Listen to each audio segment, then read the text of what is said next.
Hiya guys, just another quick lesson today. As always, chime in if you've got any questions, either if you're watching this live, chime in. If you're watching this afterwards, then please leave a comment and I'll try and get to one of your, to your queries in another video. So I'm going to talk today about probably one of the most common queries that you get as a teacher, which is, how do you know which scale to play over which chord? And there are loads of different ways of doing this. I did a series of videos, you can find it in my playlists, called something like Which Scale Over Which Chord, where I talk about this. I thought I'd quickly go through this today, discussing a slightly more theoretical approach, or a traditional approach, I should say, slightly more traditional approach.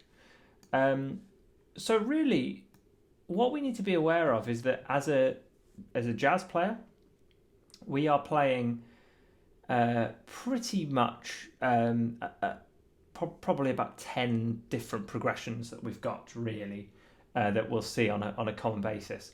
The most common of all of those is the 2-5-1. And these are numbers referring to degrees of the major scale. Now, if you don't know your major scales, your 2-5-1s are going to be quite challenging for you. Your major scale is the language that we use to describe pretty much all other music theory. So if you haven't got that language down, it's not too challenging. I've done, again, lots of videos about how to play your major scale. But it's not a case of just playing it. You need to understand it. That's what we've been talking about in the last few lessons. You've got to understand, find on your instrument, and have the ability to actually execute it. So I'm going to sort of assume for today's lesson that's what do you call it, prerequisite or of knowledge prerequisite, major scale. So 2-5-1 simply refer to note 2, note 5 and note 1 of the scale. But more than that, it's the chord you build on the second note, the fifth note and the first note. So it's 3 chords. Now the 1 is relatively unimportant.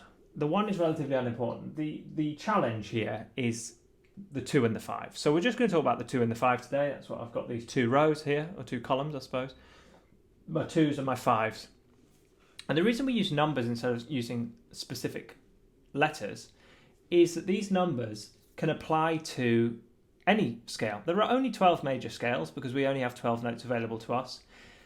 Calling them slightly different names, we've got 17 names we can assign to those 12 notes, so it starts to seem a bit more confusing before you've already tackled these.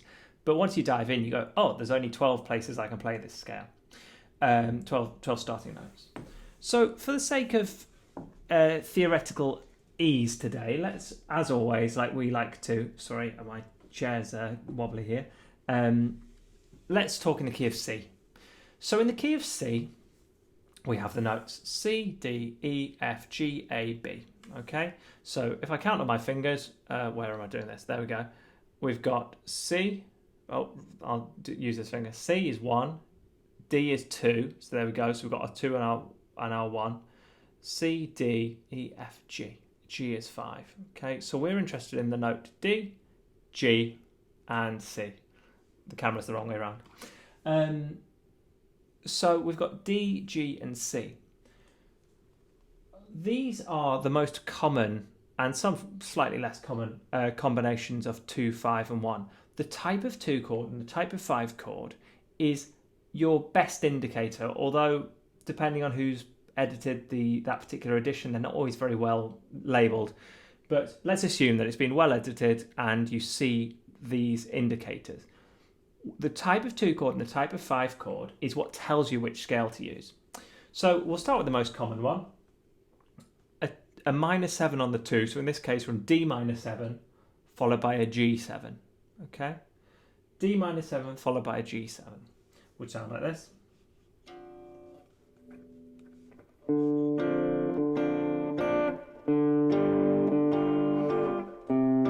Resolving to C.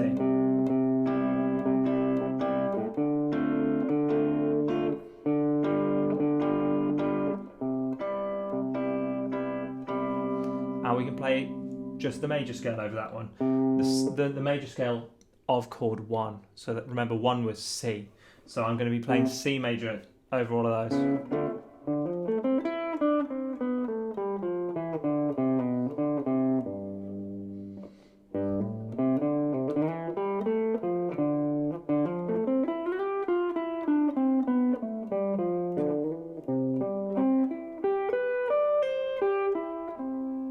That was simply C major played over a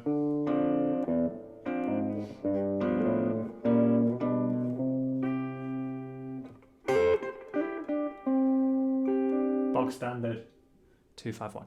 So remember, the number 7 can be swapped for any other number higher than it. So 9, 11 and 13 are the most common. If you just have a minor number and then just a 5 number without any alterations, that's major. So we could have D minor 9 instead of the number 7, G9, or D minor 11, G13, which would sound like this.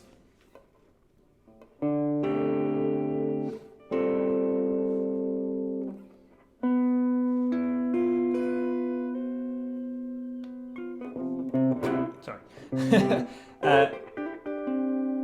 Okay, so the numbers 7 can be swapped for any other higher number, either 9, 11 or 13. So the major scale, that's the bog standard one. Of course, you need to get very comfortable with that.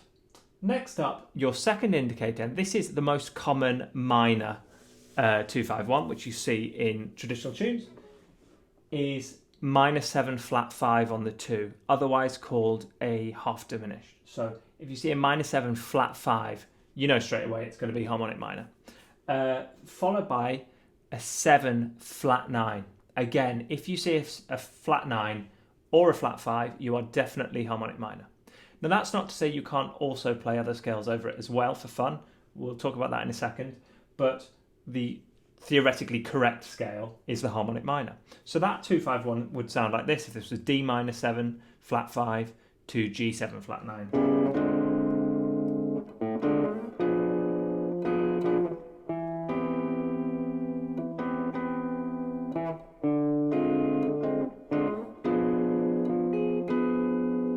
I'll go to the minor. Yeah, so I resolved there to the major the first time. Remember, the challenge is playing over the 2 and the 5. Where it actually goes, you don't always get a minor 1 or a major 1. You can't always rely on what the 1 is. The difficulty, the challenge that you see all the time in jazz is 2 5s, and you often see a string of 2 5s where it'll go 2 5, 2 5, 2 5, 2 5, and then eventually you get 1, and it's not always the one you expect.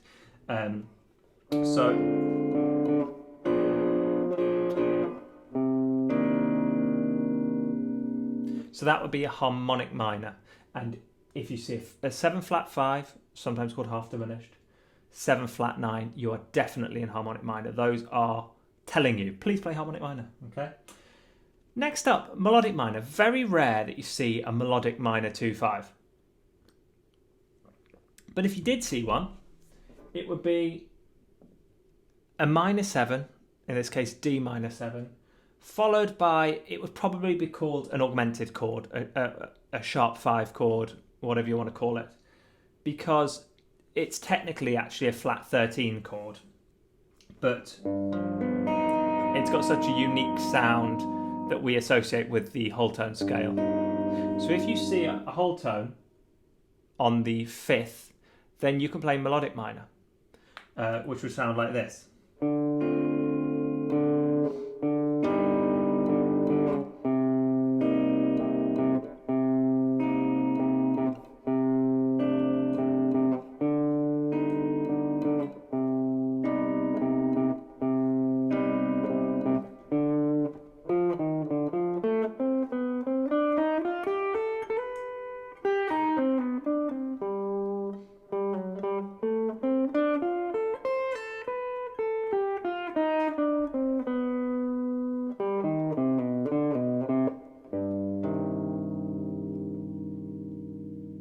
So that's your melodic minor sound.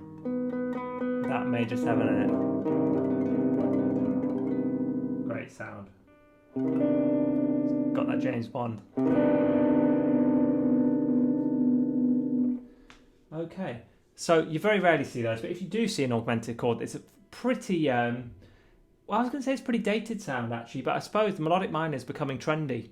It's becoming quite a trendy sound, the melodic minor. Tom Quayle uses it a lot, and he's a bit of a trendy boy. Have you seen him? He wears his nice ripped jeans, so he's trendy, and he's bringing the melodic minor back. So you might start to hear these sounds. What we tend to use modal harmonies over the melodic minor because I think it's probably because the whole tone sounds a bit naff. But we might play something like this, which that sounds dirty, doesn't it? So we could have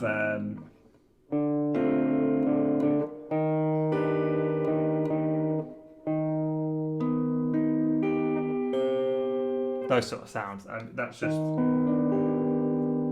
so much more interesting then. I don't know. Maybe it's just it is just a taste thing, but to me, whole tone sounds a bit dated. Anyway, next 2-5-1 we can have is a dominant 7 on the 2 and a dominant 7 on the 5. This is telling you to use your blues language. This is telling you that what you're playing is coming from a blues feel. So we might be in let's stay in C.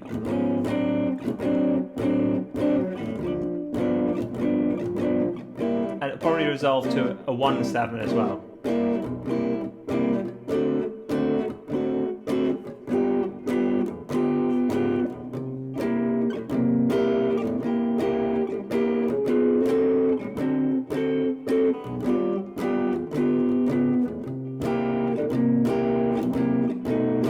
So if you get that, then you can use your, really, it's pentatonic stuff.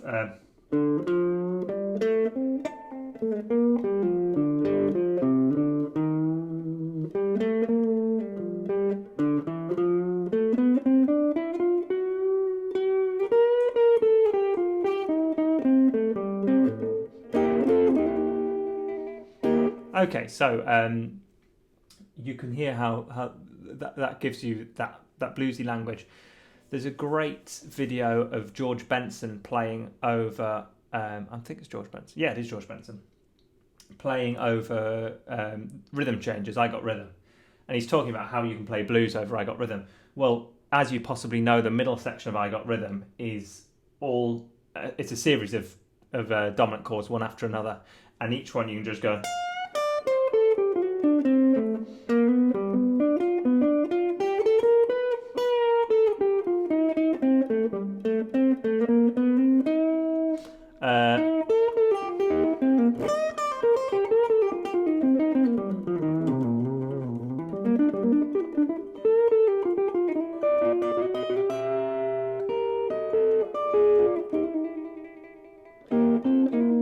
all that sound is dominant. So dominant language comes from the blues. The 2 in front of the dominant chords, the 2-5, is just a slight sophistication that jazz added to what blues was already doing. Well, some blues players added it, in fact, and jazz decided that was the more sophisticated way to go about it.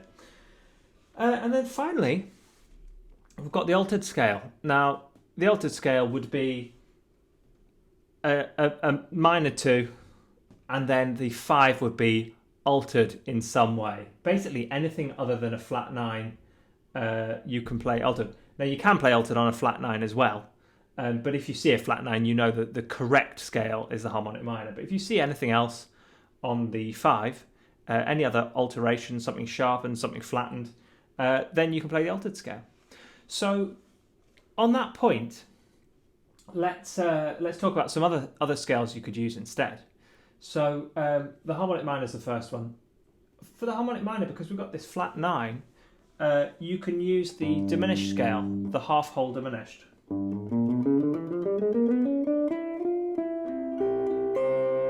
that sort of sound.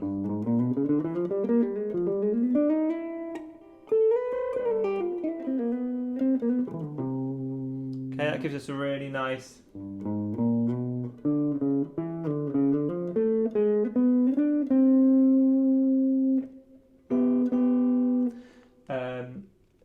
The harmonic minor is our first minor scale that introduces diminished chords. On the 7th degree of the harmonic minor is a diminished chord. Sorry, trying to get my words out. Diminished chord that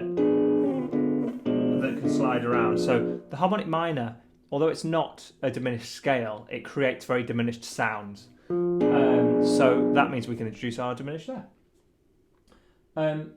Melodic minor over the augmented chord. I was calling it a few minutes ago. I sort of got ahead of myself. I was calling it the whole tone chord, which sort of tells you what you can do there. So on that G, you can play the G whole tone scale.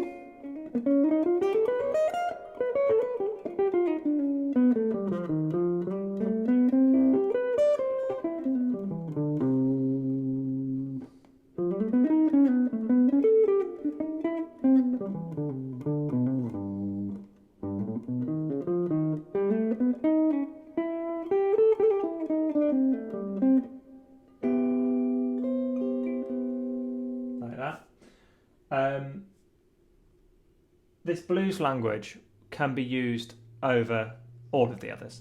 Blues language, you can just shove that in anywhere, wherever you like. That's what rock players do and blues players do all the time, is they just force a pentatonic to work. And if you play it with enough conviction and tastily enough, then people love it. It's a very sort of soulful sounding scale.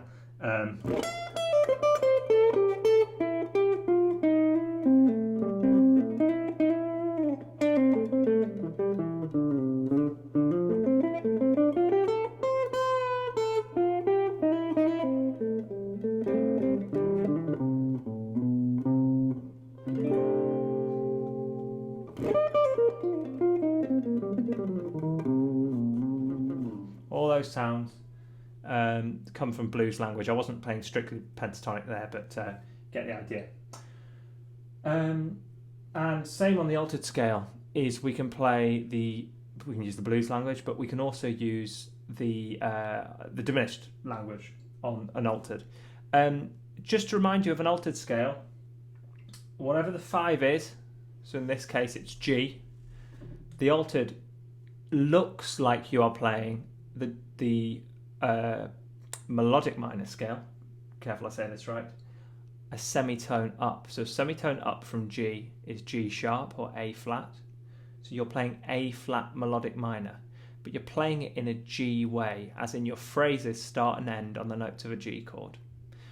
That's where the accents are going to lie. So it's not technically melodic minor, but it is the same series of notes. It shares the same tone and semitone sequence. So I think that's pretty much all I wanted to cover today, guys. 2-5-1s are really important. So just to wrap it up, a minor 7 followed by a 7 gives you major. Minor 7 flat 5 and a 7 flat 9. If you see a minor 7 flat 5 or a flat 9, you are definitely harmonic minor. If you see something whole tone related or augmented on the 5th chord, sometimes written as a flat 13, you're definitely a melodic minor, but they're very rare. You don't tend to use melodic minor in this kind of context. You can play the melodic minor over most of these for fun, but as an actual correct answer, it's very rarely that the correct answer is melodic minor. In 2-5-1 land, normally it's when we're dealing with what we call secondary dominants, which we'll talk on another occasion. When they are all just dominant 7 chords, you know you are dealing with blues language. And finally, if you have some sort of alteration to the 5th, then you know that you can use the altered scale. And we build an altered scale as a melodic minor, a semitone above the 5th. So it's kind of like the sharp 5 melodic minor. So I'm just going to wait a couple of seconds in case anyone has any questions. And if not, please leave a comment down below for what you would like me to cover in the next session. I'm here every day until the school's open and the church is open again, because that's where I work. And obviously, because of all this shutdown, I'm currently just twiddling my thumbs, so I'm trying to be helpful here.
See you in the next one, guys. Cheers.